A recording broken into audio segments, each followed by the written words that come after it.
पुरी सन्यासियों का यह धर्म है कि जितनी हमारी सप्तपुरियां हैं उनको सुरक्षित करें, उनको संरक्षित करें, उनमें वैदिक विचारधाराओं का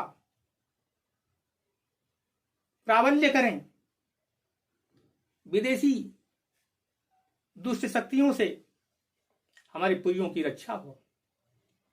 जैसे जगन्नाथपुरी है, द्वारिकापुरी है, ये सप्तपुरियां जो है या और अन्य पुरियां है, तो उनको पूरी सुरक्षा दे। ये दशनामी सन्यासियों का कर्तव्य है। अब आता है मठ। तो मठ पूज्य शंकर महाभाग ने अपने जीता जी 4 मठों की स्थापना की व्यवस्था कर गए थे। इसमें है पहला गोवर्धन मठ। तो गोवर्धन मठ में इसके प्रथम आचार्य पद्मपाद आचार्य हुए। उनके नेतृत्व में इसको पूर्वामनाय और ऋग्वेदामनाय भी कहते हैं। ऋग्वेद का सांगोपांग अध्ययन, कला और विद्याओं की शिक्षा की व्यवस्था की गई और इसका क्षेत्र गोवर्धन का बंगाल, बिहार, उड़ीसा और काशी की जो 84 कोसीय परिक्रमा है उसके बाहर तक का क्षेत्र पूरा गोवर्धन मठ के क्षेत्र में आता है। ये जिम्मेदारी है कि यहां पर कोई राष्ट्रद्रोही शक्ति पनप न सके, यहां पर कोई अनावश्यक विघ्न न उत्पन्न हो। ये हमारी भी जिम्मेदारी बनती है, सनातनी होने के नाते हम मठों को अपना संरक्षण दें। जिस मठ से संबंधित हैं, जो हमारा क्षेत्र है, उस मठ के क्षेत्र में हम जाएं, जो कुछ हो सकता है वो हम करें। अगर 1 पैसा हो सकता है तो 1 पैसा दें। कुछ नहीं, हम अपना खुराक सीधा निकाले, साल भर निकाले 360 खुराक, और जितना निकले बेच दे। और आज तो बहुत अच्छे साधन हैं, हम अपने मठ को पैसा दे दे। अगर एक एक हिंदू साल में 200 रुपये देगा तो इन मठों के पास बहुत पैसा आ जाएगा। एक एक परिवार अगर एक बार मठ की यात्रा करता है तो मठ की ताकत बढ़ जाएगी। केवल शंकराचार्यों का यह दायित्व नहीं कि शंकराचार्य नहीं करते, शंकराचार्य वो नहीं करते। अरे आप कितना मठ के साथ समर्पण करते हैं? अगर आज भी शंकराचार्य महाभाग होते तो सुधनुमा के बिना वो भी कुछ नहीं कर पाते। व्यवहारिक तौर पर मैं कह रहा हूं, उसे त्यागी थे, तपस्वी थे, सभी असुरों को ध्वस्त कर सकते, नष्ट कर सकते थे। लेकिन अगर व्यावहारिक धरातल पर सोचा जाए तो सुधन्मा न होते तो होना बड़ा मुश्किल था। तो ये पूर्व। फिर आता है दक्षिण संगीरी मठ, जिसको यजुर्वेदामनाय बोलते हैं या दक्षिणामनाय बोलते हैं। इसमें जितनी भी यजुर्वेद की शाखाएं थीं उनका सबका अध्ययन होना, सांगोपांग अध्ययन होना, व्याख्या करना, उस पर शोध करना, वहां भी विद्याओं की स्थापना करना, कलाओं की स्थापना करना। और इसका क्षेत्र कर्नाटक, केरल, तमिलनाडु, आंध्र प्रदेश, महाराष्ट्र और मध्य प्रदेश। मध्य प्रदेश थोड़ा मैं संदिग्ध हूं कि मध्य प्रदेश संगीरी के क्षेत्र में आता है नहीं आता है, लेकिन मेरे मत से मध्य प्रदेश संगीरी में आना चाहिए। अगर किसी को कुछ मालूम हो तो इसमें भी इसी विषय में मुझे सूचना दे सकता है, हमें कोई दिक्कत नहीं, हम उसका मत स्वीकार करेंगे। अब आता है शारदा पीठ। शारदा पीठ में पंजाब, हरियाणा और गुजरात, सिंधु, काबुल, कंधार, अफगानिस्तान, हिंदुकुश का पूरा एरिया,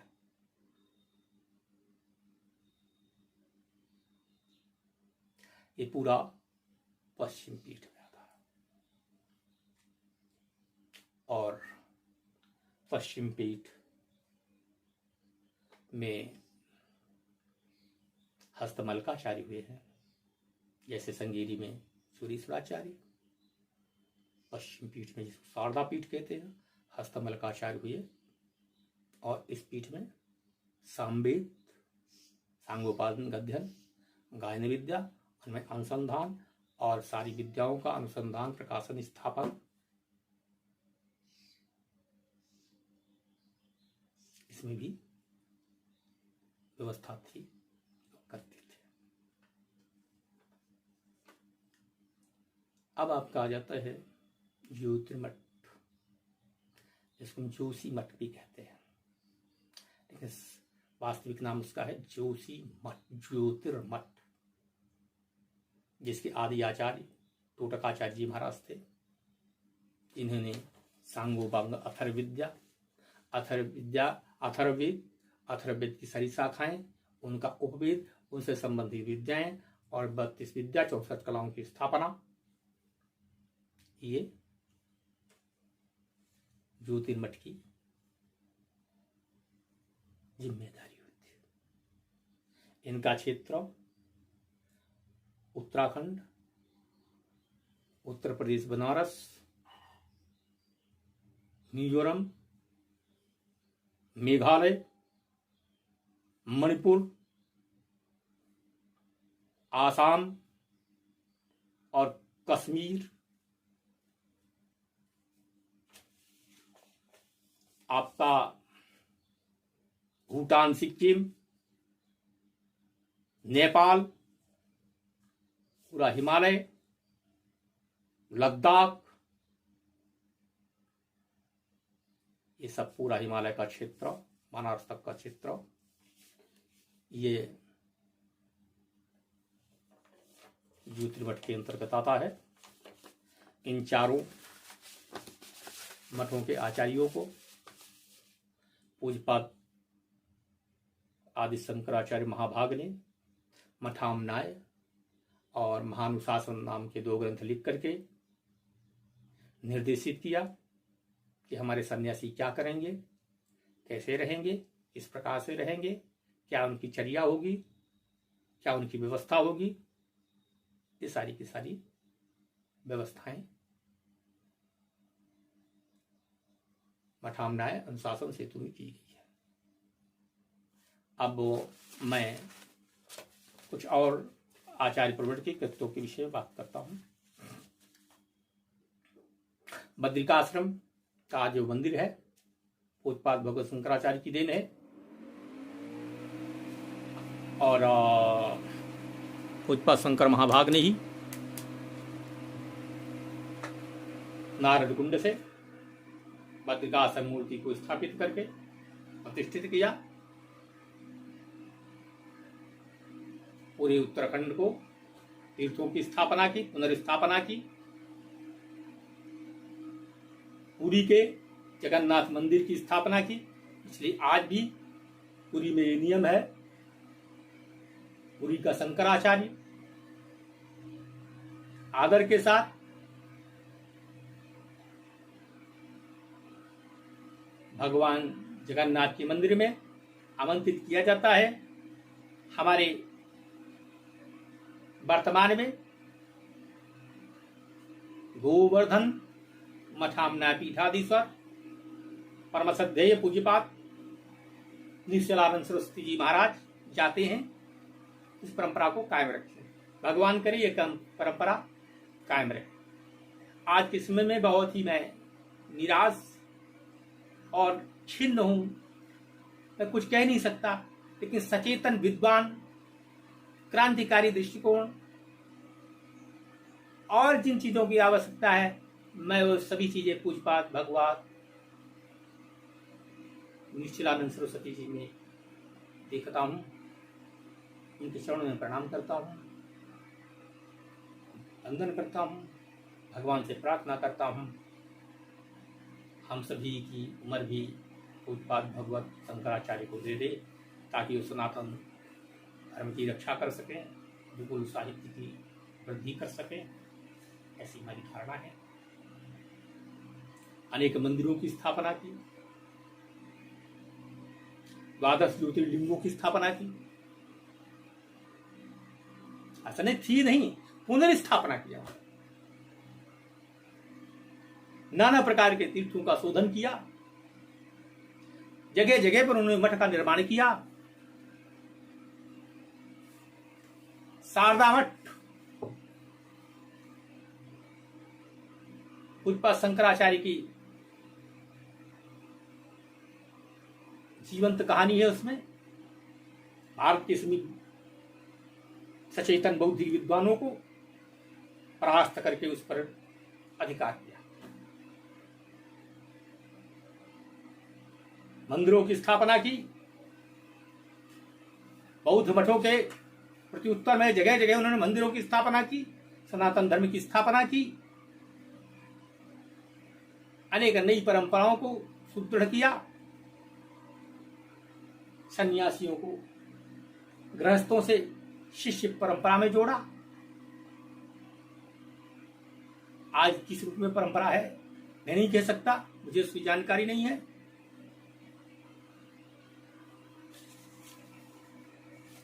ये अनेक कर्मों का निष्पादन पूज्य शंकराचार्य ने किया।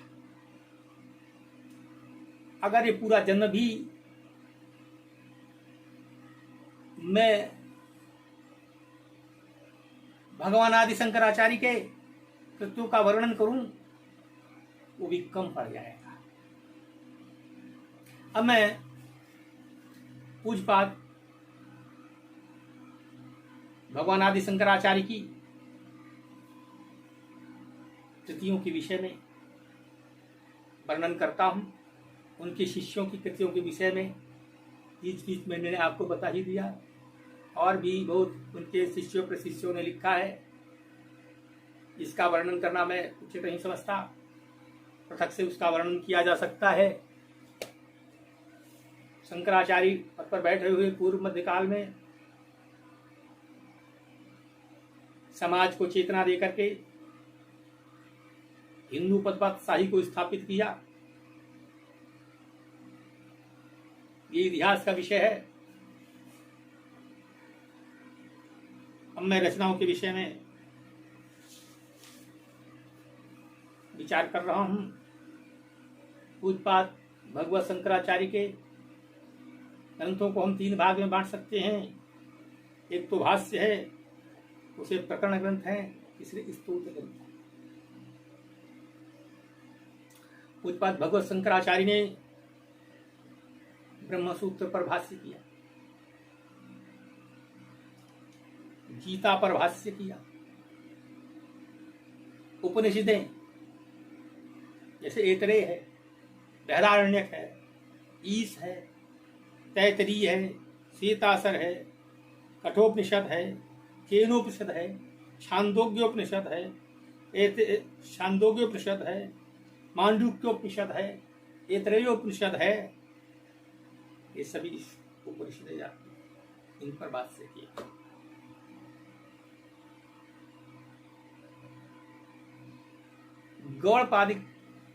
गौड़पादाचार्य की कारिकाएं हैं, उन गौड़पादाचार्य की टीकाओं पर, गौड़पादाचार्य की कारिकाओं पर भी भाष्य किया। आजकल लोग गौड़पादाचार्य के टीकाओं पर भाष्य करके उनको प्रच्छन्न बौद्ध कह रहे हैं। मुझे हंसी आती है। अरे शंकराचार्य पहले हुए, गौड़पादाचार्य पहले हुए या पहले बुद्ध हुए? तो गौड़पादाचार्य को प्रच्छन्न बौद्ध कहने वाले ये सुन लें, बुद्ध को हम प्रच्छन्न वैदिक क्यों न कहें? उन्होंने वेदों की तो आलोचना की नहीं, उन्होंने कर्मकांड की घोर आलोचना की और आलोचना के जो योग्य थे, इसलिए उनकी आलोचना की गई कि भाई यज्ञ उसको अध्वर है, उसको अध्वर कहते हैं, उसमें किसी का वध न हो, हिंसा न हो, वो अध्वर है। तो उसमें जो आपने हिंसा कर दी तो यज्ञ कहां नहीं भाई वो।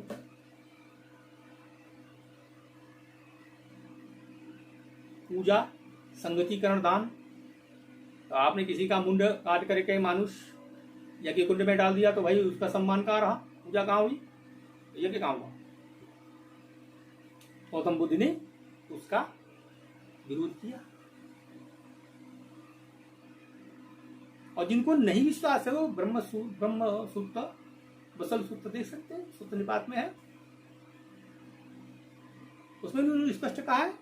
पूर्व के ब्राह्मण ब्रह्मचारी होते थे, 48 साल तक ब्रह्मचर्य करते थे, अग्निहोत्र करते थे,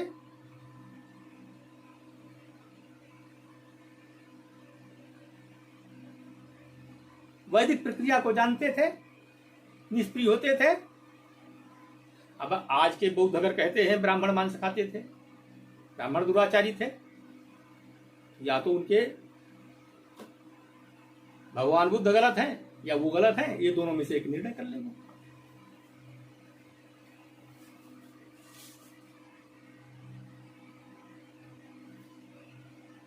तो साथ है विष्णु सहस्त्र नाम, इस पर भी उन्होंने भाष्य किया। सना सुजातीय, इसको भी उन्होंने रचा। गायत्री मंत्र पर भी उन्होंने भाष्य किया। ये मैंने कुछ अपने अल्पबुद्धि के अनुसार किया। अगर विद्वानों को कुछ और हो तो सामान्य जन जाकर उनकी शरण में जाकर के उनसे सीख सकते हैं। मुझे इतना ही ज्ञान है, मैं ये कह सकता हूँ। अब मैं स्तोत्र साहित्य में आता हूँ। स्तोत्र साहित्य में आपका आत्मबोध, वेद चूड़ामणि, अपरोक्षानुभूति, साधना पंचक, निर्माण शतक, यज्ञ पंचक, तत्वबोध, वाक्यवृत्ति, सिद्धांत तत्वबिंदु, सौंदर्य लहरी, आनंद लहरी,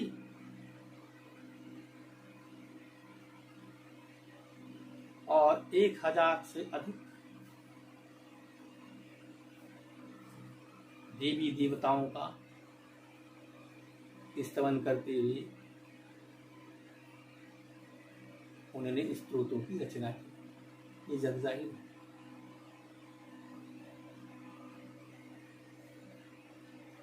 और इसलिए उन स्तोत्रों की रचना बड़ी लालित्य में है, इसको देखते ही बनता है। अंत में मैं सबको नमन करते हुए पूज्यपाद भगवताज शंकराचार्य के चरणों में बार बार नमन करते हुए मैं एक ही चीज कहता हूँ। शंकराचार्यं केशवं बादरायणं सूत्रभाष्यकृतो वंदे भगवन्तौ पुनः पुनः। नमस्ते। जय हिंदू राष्ट्र।